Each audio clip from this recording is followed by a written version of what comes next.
I would now like to call on stage Mr. Shashank Mohan on stage to interact with the audience. Sir, thank you so much.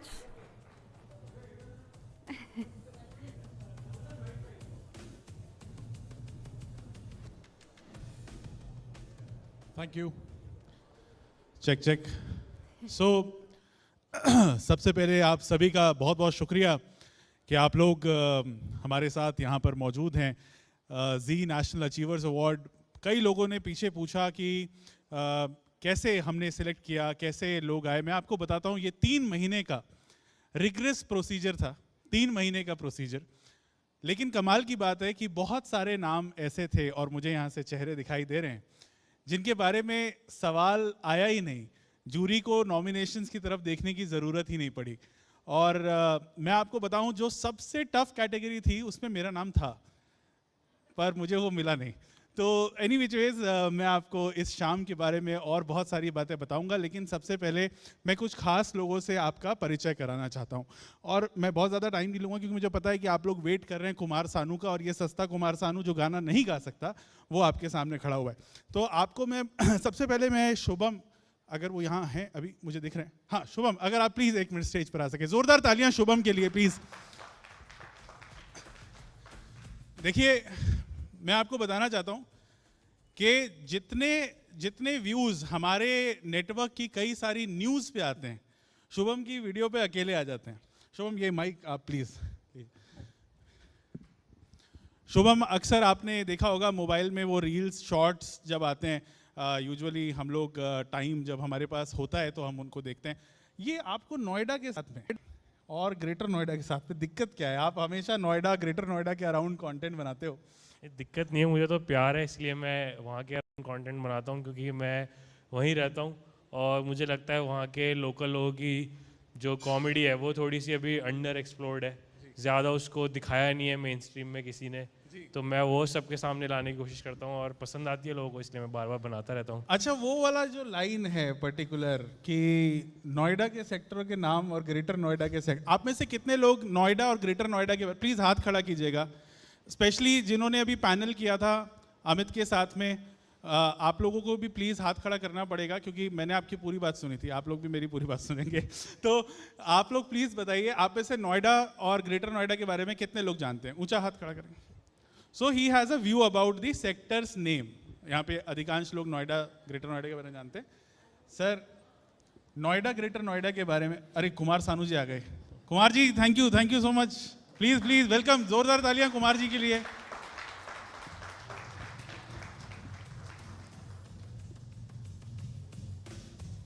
तो हम नोएडा और greater Noida की बात कर रहे थे। सर, ये सेक्टर का नाम के साथ में क्या दिक्कत है, ज़रा आप बता सके तो। यार मतलब ग्रेटर नोएडा के अंदर ग्रीक न्यूमरल्स में सेक्टर के नाम रखे हुए हैं, अल्फा, बीटा, गामा, थीटा, और वहाँ के गांव के नाम आप देख लो, बिरोंडा, बिरोंडी, ऐसे वहाँ पे गांव है, उनसे उठा के सीधे तुमने उनको ग्रीक अल्फ़ाबेट दे दिए। यार वो एड्रेस भी नहीं लिख पाते, कई बार उनकी डिलीवरी कहीं और पहुँच जाती है, अच्छे से वो सब उनको नहीं मिल पा रहा। तो मेरे यहाँ सीधा वही है। और नोएडा में भी बहुत अच्छी नंबरिंग नहीं हो रखी है, वहाँ भी आप देखो 61 के सामने 52 है, 12 के सामने 22 है। अब पता नहीं किसने किया, और सबसे हाईएस्ट जो चार्जेस हैं अथॉरिटी के वो नोएडा ग्रेटर नोएडा अथॉरिटी में ही है। मतलब इतने का घर, इतने ही पैसे आपको अथॉरिटी को भी देने पड़ते हैं, उसके बावजूद भी मैथ सही नहीं मिल रही है, तो मैं थोड़ा डिसअपॉइंटेड हूँ इसलिए। मैं वाकई में, ये तो नोएडा से हमारे यहाँ पर बैठे हुए बहुत सारे लोग डिसअपॉइंटेड है, पीछे हंस भी रहे हैं।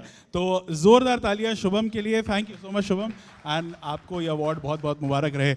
और मैं बिफोर हम लोग शुभम को फ्री करें और स्टेज हम आगे बढ़ाएं काम के लिए, कुमार सर आपसे भी हम लोग छोटी छोटी बात करेंगे। और मैं अदिति को बुलाना चाहता हूँ। अदिति, अगर आप हैं तो, यस ओ देयर लाइट। जोरदार तालियां अदिति के लिए। वाणी प्रकाशन, दिल्ली के बड़े प्रकाशन है, 6 decades of publication and creating literature. Please या सो अदिति आज की हमारी फर्स्ट विनर भी थी। और क्या होता है कि जो फर्स्ट विनर होता है लोग उसको भूल ना जाएं, इसलिए अदिति ने मुझे धीरे से पीछे 4 किताबें दी थी कि इनको मेरे को दोबारा बुलाना ऊपर। Aditi, promise completed. Just kidding. मुझे लगा जो स्कूल में रोल नंबर था, पहला सीट में कभी चीटिंग का मौका नहीं मिला, आज भी वही हो गया है लग रहा है। या So Aditi, before we commence with the program, I just want to understand new age में जब सारा जो कंटेंट है वो डिजिटल कंटेंट की तरफ जा रहा है, पब्लिकेशंस को क्या प्रॉब्लम आ रही है और प्रिंट क्या वो वाकई में जा रहा है, ऑफ हो रहा है, या प्रिंट अभी भी एक सक्सेस पर है और डिजिटल अपनी जगह पर है? देखिए, हम प्रकाशक हैं और इस समाज के कारीगर हैं। साहित्य, कला, संस्कृति, ज्ञान, ये हमारी कुछ ईंटें हैं जिनके बेसिस पे हम समाज निर्माण का काम करते हैं। प्रकाशन कभी भी इररेलेवेंट नहीं हो सकता। जो हमने इनोवेट किया अपनी पूरे वैचारिक ढांचे को वाणी में, वो ये कि हमने पुस्तक का ढांचा बदल दिया। हमने ये सोचा कि जब डिजिटल इरा 2000 के बाद एकदम बड़े रूप से और नई लिबरल इकोनॉमी के साथ भारत में इंट्रोड्यूस हो रही थी, तो किताब सिर्फ वो नहीं है जो जिल्द के बीच में है। किताब कुछ भी हो सकती है। इसका एक लॉजिकल स्ट्रक्चर है। अगर वो वॉइस फॉर्मेट में है तो वो ऑडियो बुक है, वो डिजिटल फॉर्मेट में है तो वो ई बुक है, वॉइस डिजिटल मिला दे तो वो हाइब्रिड बुक है, और अगर प्रिंटिंग के लिए चली जाए, कागज़ पे छप जाए तो वो प्रिंटेड बुक है। किताब किसी भी रूप में बने, लेकिन बने और पाठकों के पास पहुंचे, क्योंकि 360 डिग्री में पाठक के पास पहुंचना बहुत ज़रूरी है। सो हिंदी या भारतीय भाषाओं के कोई भी प्रकाशक इस कॉम्प्लिसेंसी में अब नहीं रह सकते कि पाठक आएगा, एक्सप्लोर करेगा, ऐसा नहीं है। ये सारा डिजिटल इकोनॉमी से भरा हुआ ये हमारी आज की शाम है, और हम सभी जानते हैं कि now customer is the king, but intellectual property is the queen. So we rather take care of the fact that we are reaching out with our intellectual property in as innovative way as possible to our readers. Superb. Thank you so much, Aditi. Thank you so much. Thank you. And अब वो सवाल जिसका मुझे बेसब्री से इंतज़ार था, मैं पूछना चाह रहा था, तो मेरा दिल भी कितना पागल है, हाँ? और तुमसे मिले दिल में उठा दर्द करारा, हाँ? और फिर वो लड़की जो कर देती है गाने में, क्या क्या मार देती है यार श्री, अरे लड़की आंख मारे, आप कैसे बोल। कुमार सानू जी हमारे बीच में, जोरदार तालियां हो जाएं sir, please please please sir. Kumar Sanu ji के लिए जोरदार तालियां सर, प्लीज आइए सर, प्लीज बैठिए बैठिए सर। यस, तो कुमार जी से सबसे पहले आप सबको मेरा प्रणाम, नमस्कार और गुड इवनिंग। ये काम करने के लिए आऊँगा मैं सोचा नहीं था। मैं सोचा कोई अवार्ड फंक्शन होगा जाके जैसे करते हैं, बट यहाँ स्टेज पे बैठ के इंटरव्यू देना पड़ेगा, ये हमने कभी सोचा नहीं था। ये आपने सोचा नहीं था? बिल्कुल नहीं सोचा था। देखिए सर, ये जी नेशनल अचीवर्स अवार्ड है जी, यहाँ देश भर के बड़े बड़े अचीवर्स आए हुए हैं, और ऐसे मौके पर अगर हम देश के सबसे बड़े अचीवर को यहाँ ना बिठाएं तो ये फिर ना इंसाफी हो जाती है। बहुत अच्छा किया आपने। जी, मैं जी, तो जी, इसके लिए मैं बहुत बहुत बड़ी खुश बात। हूँ। मैं बहुत खुश हूँ जी कि आप इन लोगों को जैसे इकोनॉमी के बारे में क्वेश्चन वगैरह कर रहे थे। जी जी, हमें वो सब ना करे, क्योंकि हमको उसके बारे में कुछ मालूम नहीं है जो इन लोगों को मालूम है। तो हमें हमारा जो लाइन है उस मामले में, अगर वैसे कुमार जी को इकोनॉमी के बारे में क्या पता है मैं आपको बताता हूँ। मैं 7 साल एंटरटेनमेंट जर्नलिस्ट रहा मुंबई के अंदर। कुमार जी को नहीं याद रहता है, माइक लेके तो बहुत सारे लोग आते हैं, तो मेरे वेरियस स्टेंट्स के दौरान मैंने 3-4 बार घर पे इनका इंटरव्यू किया। एक तो मुझे पहली बार रियलाइज़ हुआ कि कुमार जी टीवी पे दिखते हैं, पार्श्व गायक में स्टूडियो में दिखता नहीं है, हाइट इतने लंबे हैं, तो पहली बार में आदमी इंटिमिडेट भी हो जाता है। लेकिन जब कानों में वो आवाज़ पड़ती है माइक्रोफोन में, हा, क्या सुगंध। मुझे पता है आप लोग वेट कर रहे हैं कि कब ये गाएंगे, मैं गाने नहीं दूंगा, चिंता मत करो। तो कुमार जी ने वो पहले शख्स थे जिन्होंने हिंदी प्लेबैक इंडस्ट्री में गायकों के लिए रॉयल्टी और उनके दाम बढ़वाए। ये जोरदार तालियां बनती हैं इस बात के लिए। सर, वो कितना डिफिकल्ट था जब पैसे नहीं दिए जा रहे थे पार्श्व गायन के लिए, वही 2-3 लोगों को पैसे मिल रहे थे, और फिर आपने जब वो स्ट्रगल किया और वो लड़ाई की, आपके साथ कौन लोग थे? नहीं, एक्चुअली क्या होता था कि उस समय प्रोड्यूसर, डायरेक्टर, इन लोगों को एक मन में ऐसा फीलिंग्स था कि हम इनको चांस दे रहे हैं, तो तुम कुछ मांगो मत, हम चांस दे रहे हैं तुमको, बड़े फिल्मों में बड़े हीरो के पीछे गाने के लिए चांस दे रहे हैं, तो तुम कुछ बोलो मत, हम जो करेंगे। हाँ अच्छा, हाँ, ऐसा था। कुछ बोलना नहीं है तुमको, तुमको ना बस ना, करना है। तुम खाली आओ, गाना गाओ और चले जाओ, और नमस्कार नमस्कार करके। तो हमने उस चीज़ को पलटा, हमने बोला नहीं, मैं गाऊंगा तो मैं पैसा लेके गाऊंगा। अगर अगर आपको मेरे से गाना गवाना है तो आपको मेरा जो रेम्युनरेशन है वो आपको मेरे को देना पड़ेगा। तो ये लेके बहुत लड़ाई हुआ, आपको मालूम भी होगा, दिल वाले दुल्हनिया ले जाएंगे। उसमें मैंने एक गाना गाया था, तुझे देखा तो ये जाना सनम, सब लोगों को मालूम होगा शायद। सर याद नहीं आ रहा होगा सबको, अगर वो आप लोगों को मालूम नहीं है तुझे देखा तो ये जाना सनम? सर याद नहीं आ रहा। ये देखिए सर, ये तो सरासर चीटिंग है। थोड़ा याद दिला देता हूँ। तुझे देखा तो ये जाना सनम, प्यार होता है दीवाना सनम, अब यहाँ से कहाँ जाएं हम, तेरी बाहों में मर जाएं हम। बस क्या है, ये गाना गाने के बाद ना, इस फिल्मों में और भी गाने थे मेरा। ये गाना उस साल का 1995 का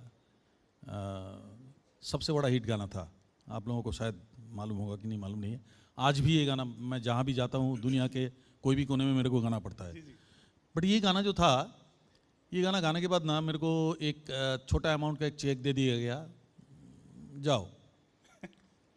मैं बोला ना, ये अमाउंट से नहीं होगा, मैं जो लेता हूँ वो देना पड़ेगा।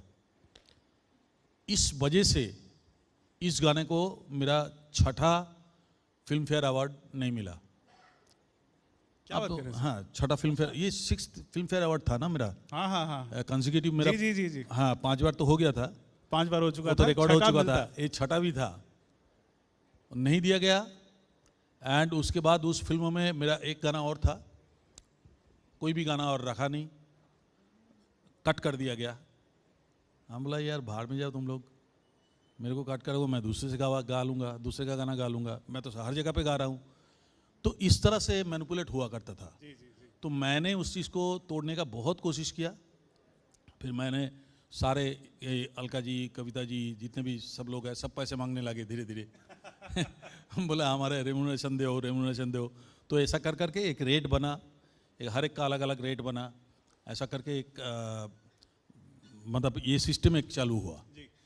आपने सर, अभी आप आजकल जो सिंगर सुनते हैं, कई लोग ये कोशिश करते हैं, जब वो ग्रेट्स की बात आती है, तो जब किशोर की बात आती है तो कुमार की बात आती है, तो कुमार की बात आती है तो फिर सानुदा की बात आती है। तो सानुदा, देखिए मैं बहुत देर तक इनको वेट नहीं करा सकता, और मेरे पास ईपी नहीं है, तो वो पीछे से बार बार उंगली दिखा रहा है, गाना गवा। तो अच्छा।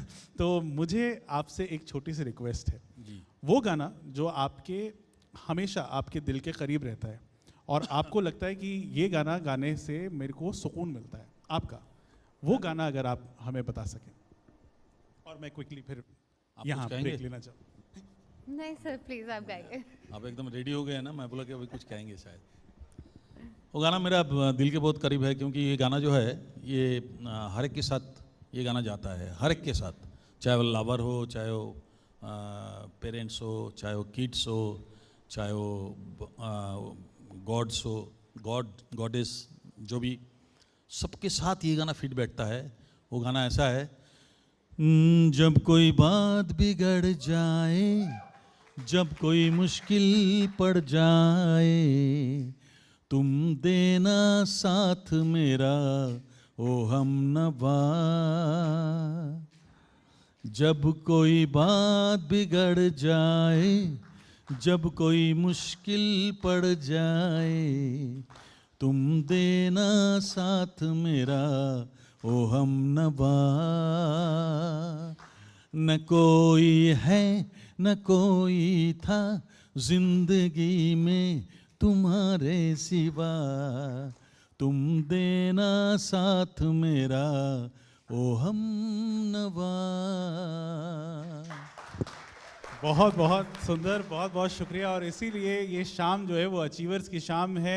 सबसे बड़े अचीवर कुमार सानू हमारे साथ हैं। सर, शाम अभी चलेगी, आपकी ज़रूरत फिर पड़ेगी। बहुत बहुत शुक्रिया बात करने के लिए। Thank you so much. Thank you so Thank you. much, sir.